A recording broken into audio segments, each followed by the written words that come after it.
Supreme court में chief justice of India DY Chandrachud की bench Jammu Kashmir से आर्टिकल 370 को हटाए जाने के मामले की सुनवाई कर रही है। इसे रद्द किए जाने के खिलाफ सुप्रीम कोर्ट में 23 याचिकाएं दाखिल की गई हैं। चीफ जस्टिस डीवाई चंद्रचूड़ की अध्यक्षता वाली 5 जजों की संविधान पीठ सुनवाई कर रही है। इस संविधान पीठ में जस्टिस चंद्रचूड़ के अलावा justice BR Gavai, justice Sanjay Kishan Kaul, justice Surya Kant और जस्टिस संजीव खन्ना भी शामिल हैं। सुप्रीम कोर्ट में 18 वकील इस मामले की पैरवी कर रहे हैं। जम्मू कश्मीर में आर्टिकल 370 के संबंध में फिर से यथास्थिति के लिए कपिल सिब्बल, गोपाल शंकर नारायण, जफर शाह, दुष्यंत दवे और राजीव धवन जैसे कई नामी वकील अलग अलग सुनवाइयों में अपनी ओर से तर्क और दलीलें पेश कर चुके हैं, जबकि केंद्र सरकार की ओर से सॉलिसिटर जनरल तुषार मेहता भी अपना पक्ष रख चुके हैं। जम्मू कश्मीर से आर्टिकल 370 को खत्म करने के बाद केंद्र सरकार ने मुख्य तौर से 3 तर्क पेश किए थे। केंद्र का पहला तर्क ये था कि 370 के खत्म होने के बाद जम्मू कश्मीर में आतंकवाद का नेटवर्क धीरे धीरे खत्म हो गया है।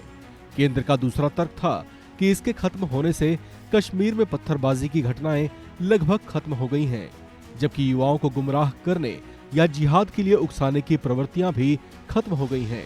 इसमें केंद्र का तीसरा तर्क था कि आर्टिकल 370 के खात्मे के बाद घाटी ने जो 3 दशक लंबे उथल पुथल को झेला था वो अब खत्म हो चुका है।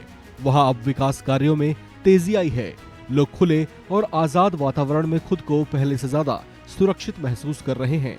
लेकिन आर्टिकल 370 को खत्म कर दिए जाने के खिलाफ सुप्रीम कोर्ट में दायर 23 याचिकाओं पर तर्क पेश करते हुए इसका पुरजोर ढंग से विरोध भी किया गया है।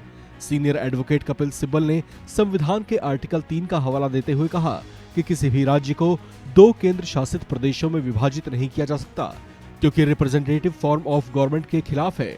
एडवोकेट राजीव धवन ने सुप्रीम कोर्ट में तर्क दिया कि किसी भी राज्य की सीमा में किसी भी तरह की छेड़छाड़ से पहले आर्टिकल 3 के मुताबिक वहां की विधानसभा से सहमति जरूरी होती है, जबकि आर्टिकल 370 रद्द करते समय विधानसभा भंग थी।